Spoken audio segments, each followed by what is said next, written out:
ஜெயிச்சா என்ன? இதுவரைக்கும் யார் ஜெயிச்சாலும் நீங்க என்ன பண்ணீங்க? நீங்க போய் என்ன பண்ணீங்க? அது பாட்டு தானே நடக்கும். நீங்க கேட்க வேண்டிய செய்திகள் பாவத்தை குறித்து, நீதியை குறித்து, நியாய தீர்ப்பை குறித்து நீங்கள் கேட்க விருப்பப்படல. அதனால உங்களுக்கு ஏத்த மாதிரி ஊழியக்காரங்களை தெரிஞ்சுக்கிட்டீங்க. உங்களுக்கு ஏத்த மாதிரி ஊழியக்காரங்களும் மாறிட்டாங்க. டிசம்பர் மாசம் 31ஆம் தேதி நைட்டு தான் ஆண்டவர் தீர்க்கதரிசனம் பேசுவார். மிச்சம் 364 நாள் அவர் ஊமையாகிடுவாரு. 31ஆம் தேதி நைட்டு, ஜனவரி மாசம் 1ஆம் தேதி காலையில தீர்க்கதரிசனம். அதுவும் 19 மொத்தத்துக்கும் பேசி முடிச்சுவாரு. 12 மாசத்துக்கு தேவையானதை கொடுத்துருவார். 2020 ஜனவரி மாசம் 1ஆம் தேதி கோவிட் வரும், கொரோனா வரும் உங்கள் தீர்க்கதரிசிகளை யாராவது சொன்னார்களா? 2 கோடி பேர் சாக போறான்னு முன்னறிவிச்சாங்களா?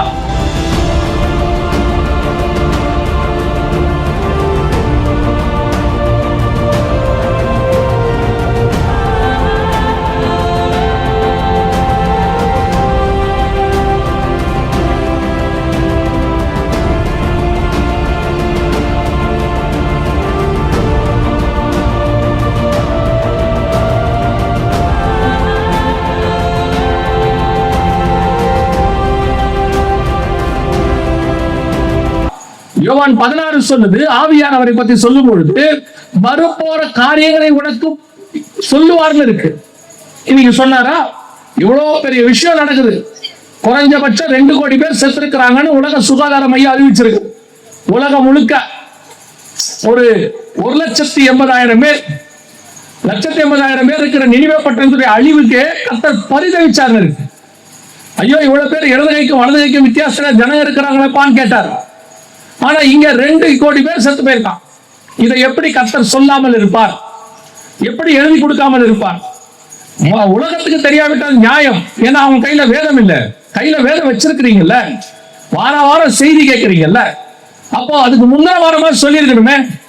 உங்களுக்கெல்லாம் ஒரு பெரிய வெளிப்பாடு இருக்கு. அது என்ன வெளிப்பாடுனா, டிசம்பர் மாசம் 31ஆம் தேதி நைட்டு தான் ஆண்டவர் தீர்க்கதரிசனம் பேசுவார்.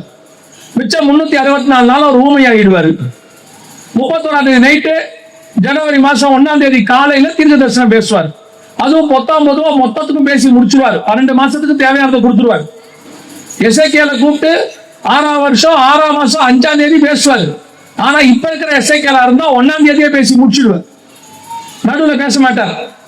நீங்களும் அப்படிதான் இருக்கீங்க, உங்க தீர்க்கதரிசிகளும் அப்படிதான் இருக்காங்க. திருப்பியும் சொல்றேன், மனம் திரும்புங்கள், பரலோக ராஜ்யம் சமீபமாக இருக்கிறது. தீர்க்கதரிசிகளுக்கு பின்னால், தீர்க்க தரிசனங்களுக்கு பின்னால் போவீர்களானால் 2020 ஜனவரி மாசம் 1ஆம் தேதி கோவிட் வரும், கொரோனா வரும் உங்கள் தீர்க்கதரிசிகளை யாராவது சொன்னார்களா? 2 கோடி பேர் சாக போறான்னு முன்னறிவிச்சாங்களா? அந்த வருஷமும் என்ன சொன்னாங்க? கர்த்தர் உன்னை ஆசீர்வதிப்பார், பகிலி பெருக பண்ணுவார், அப்படி ஆக்குவார், இப்படி ஆக்குவார். 19 அடிச்சு விட்டாங்க. நீங்களே கேட்டு உட்காந்துக்கிட்டு இருந்தீங்க. அதனுடைய விளைவு என்ன? கொஞ்சம் முன்னாடி லாக்டவுன் போடுவாங்கன்னு சொல்லியிருந்தா சுதாரிச்சிருக்கியமா இல்லையா? உங்க தீர்க்கதரிசிகள் யாராவது சொன்னார்களா? அதுக்குதான் சொல்றேன், அப்படி சொல்லி இருந்தால் சோத்திரம். கவனிச்சு கொள்ளுங்க. ஆண்டவர் தம்முடைய மகத்துவங்களை எழுதி கொடுத்துட்டாரு. அதை கேட்டு படிச்சு ஆயத்தப்பட வேண்டியது உங்களுடைய வேலை. இன்னைக்கு அதை விட்டுட்டோம். 2 கோடி பேர் செத்து போயிட்டான். சரி, அதுக்கு பின்னாடி நம்முடையதான ஒரு இயலாமை இருக்கு. அதை என்னன்னு உங்களுக்கு சொல்றேன். சரி, இவ்வளவு பெரிய சம்பவம் நடந்துச்சு. நம்ம ஆண்டவர்கிட்ட இன்னொரு குணம் இருக்கு. என்னன்னு கேட்டீங்கன்னா, தீர்க்க தரிசனம் உரைப்பார். ஏசாயாவை கொண்டு சொல்லுவார், இதோ ஒரு கன்னிகை கர்ப்பவதியாகி குமாரனை பெறுவாள் சொல்லுவார். ஆனா அந்த தீர்க்க தரிசனம் நடக்கும் பொழுது நடக்குதுங்கிறதையும் வச்சு சொல்லுவார். தூதன் வந்து சொல்லுவான், இதோ தாவீதின் ஊரிலே ரட்சகர் பிறந்திருக்கிறார். அங்க சொன்ன அந்த தீர்க்க தரிசனம் இங்க நிறைவேறுதுன்னு சொல்லுவான். ஏசாயாவுக்கு தீர்க்கதரிசனம் உரைப்பார், இதோ அடிக்கப்படுகிற ஆட்டுக்குட்டியை போல அவர் கொண்டு போகப்படுவார்னு. இயேசு வரும்போது இதோ உலகத்தின் பாவத்தை சுமந்து தீர்க்கிற தேவ ஆட்டுக்குட்டின்னு சொல்லுவார், கன்ஃபார்ம் பண்ணுவார். இது தேவனுடைய சுபாவம். தீர்க்கதரிசனம் சொல்லிட்டு விட்டுற மாட்டார். அது நிறைவேறும் போது யாராவது ஒருத்தரை வச்சு சொல்லுவார். இப்ப பாருங்க, இந்த கோவிடை பத்தி அல்லது இந்த கொள்ளை நோயை பத்தி சகரியாவுக்கும் யோவானுக்கும் 2000 வருஷம் 2500 வருஷத்துக்கு முன்னாடி சொன்னார். ஆனா அதை நிறைவேறதுக்கு முன்னாடி 1 வருஷத்துக்கு முன்னாடி உலக சுகாதார மையத்தை வச்சு ஆண்டவர் சொல்றாரு. இங்க பாருங்க, இது அப்ப நடந்ததான காரியம். வரலாற்றில் இதுவரை கண்டிராத மிகப்பெரிய அளவில் உயிரிழப்பை ஏற்படுத்தக்கூடிய நோய் ஒன்று பரவ உள்ளதாக உலக சுகாதார நிறுவனம் எச்சரிக்கை விடுத்துள்ளது. ஜெனீவாவை தலைமை இடமாக கொண்டு இயங்கும் உலக சுகாதார நிறுவனமானது மூத்த ஆராய்ச்சியாளர்களுடன் அவசர ஆலோசனை நடத்தியது. அதில் ஒட்டுமொத்த உலக மக்களின் சுகாதாரத்துக்கு அவசர நிலை ஏற்படும் அளவு புதிய நோய் பரவ இருப்பதாகவும் இதுவரை கண்டிராத அளவுக்கு உயிர் சேதங்களை அந்த நோய் ஏற்படுத்தும் என்றும் எச்சரிக்கை விடுக்கப்பட்டது. இது தொடர்பான ஆராய்ச்சியில் ஈடுபடுமாறு ஆராய்ச்சியாளர்களுக்கு வலியுறுத்தப்பட்டது. இது 2012 உலக சுகாதார மையம் WHO வெளியிட்டதான ஒரு அறிக்கை. அந்த அறிக்கையின் அடிப்படையில ஒவ்வொரு நாடும் தன் நாட்டு மக்களுக்கு முன்னெச்சரிக்கையாக வெளியிட்டதான வீடியோ அதை ஒவ்வொரு நாடும் தன் கீழே உள்ளதான மாநிலங்களுக்கு அனுப்ப அந்தந்த மாநில மொழிகளிலே அது புரபகண்டா பண்ணப்பட்டது, எல்லாருக்கும் விளம்பரப்படுத்தப்பட்டது. இப்படி ஒண்ணு வருது, எச்சரிக்கையாயிருங்கன்னு சொன்னாங்க. இது 2018 தமிழ்நாட்டில் போட்டது. எத்தனை பேர் இந்த வீடியோவை பார்த்தீங்க? எத்தனை பேர் இந்த எச்சரிப்பை எடுத்தீங்க? உங்களுக்கு தெரியுமா, ஒவ்வொரு நாளும் பேப்பர்லயும் டிவிலையும் ஆண்டவர் சொன்ன தீர்க்க தரிசனத்தினுடைய நிறைவேறுதல் நடக்குது. ஆனா அதை எதையுமே நீங்க பார்க்க மாட்டீங்க. நீங்க டிவியில பார்க்கறதெல்லாம் என்னவா இருக்கும்?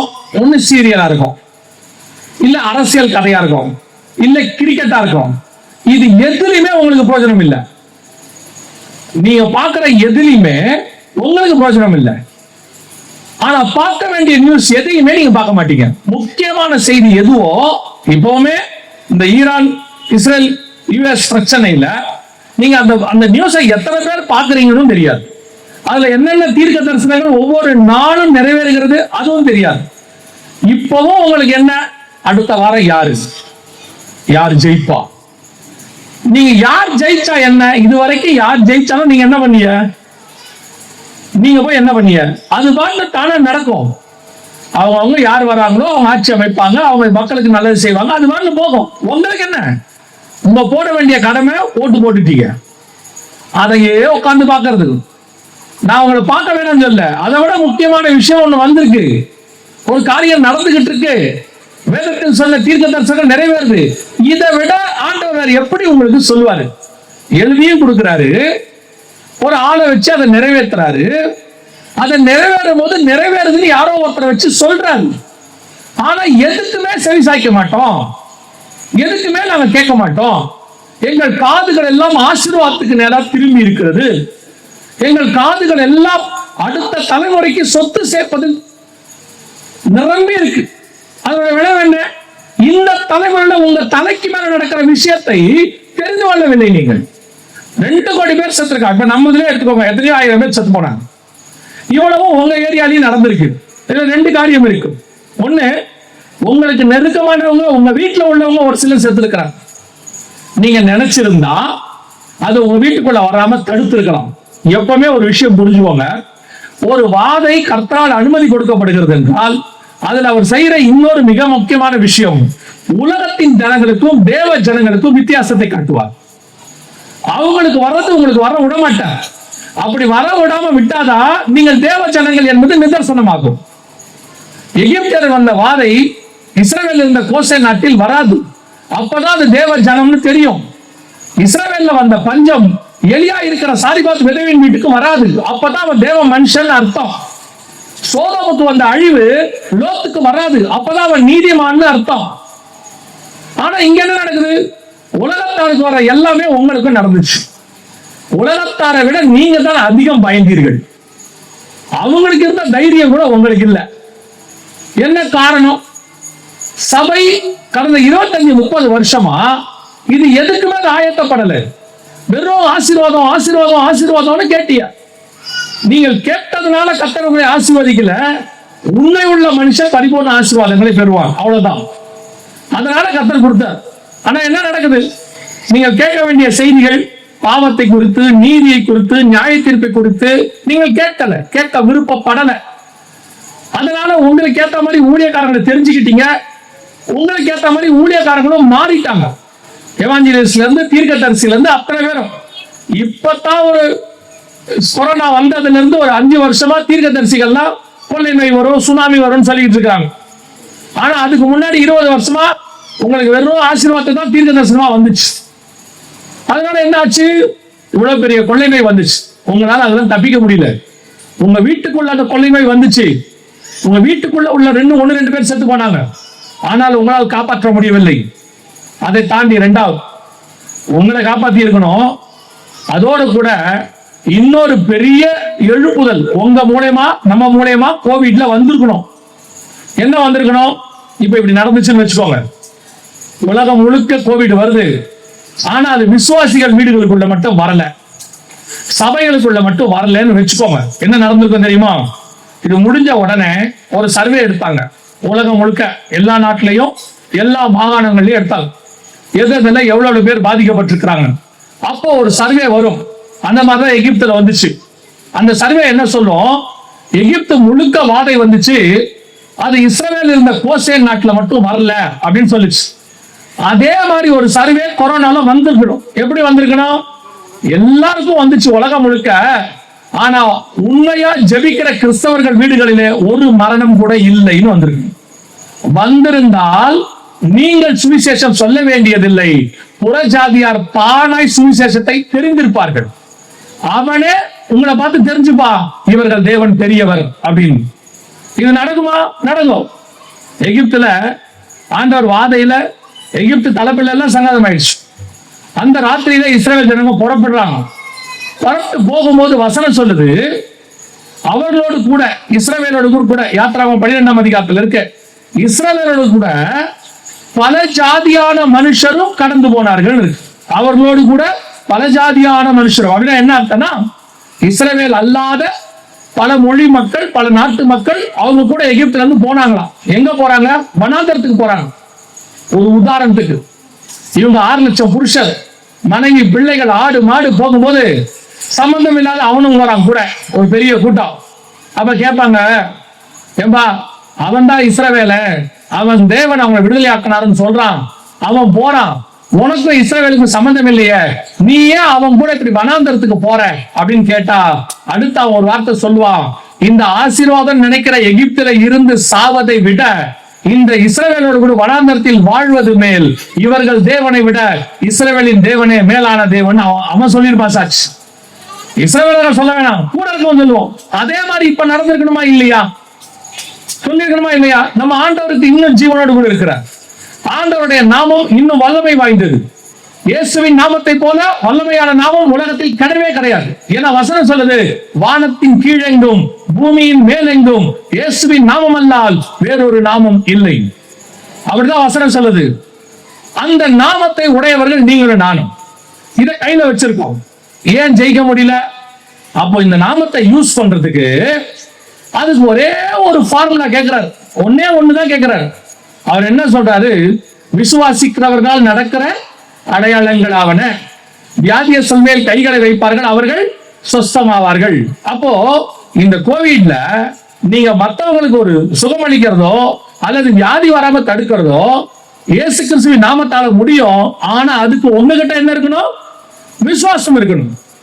அப்ப நீங்க கேட்கலாம், அப்படி என்ன சொல்லிட்டீங்க, எங்க பேரே விசுவாசியாச்சே, நாங்க எங்களுக்கு என்ன சொல்றீங்க? எல்லாரும் கூப்பிடுறாங்க விசுவாசில கூப்பிடுறாங்க, எங்களை பார்த்து எப்படி நீங்க விசுவாசி இல்லைன்னு சொல்லு, விசுவாசம் இல்லைன்னு சொல்லுவீங்க அப்படின்னு கேட்டா, கவனிங்க, பேர்ல தான் விசுவாசி இருக்கு உங்களுக்கு, உங்ககிட்ட விசுவாசம் இல்லை, அவ்வளவுதான்.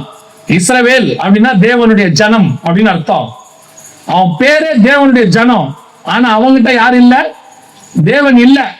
அதான் ஆண்டவர் சொல்றார், நான் அவர்களை விட்டு தூரம் போயிட்டேன், ஆனா அவன் சொல்றான் நான் இன்னும் தேவ ஜனம் அப்படின்னு. தேவனே இல்லாத தேவ ஜனம் அப்பாவன். அந்த மாதிரிதான் இப்பவுமே விசுவாசம் இல்லாத விசுவாசி. அது எப்படி எங்களை பார்த்து விசுவாசம் இல்லைன்னு சொல்லுவீங்க அப்படின்னா, வெரி சிம்பிள், நான் உங்களுக்கு சொல்றேன். விசுவாசம் எதனாலே வரும்? கேள்வினாலே வரும்.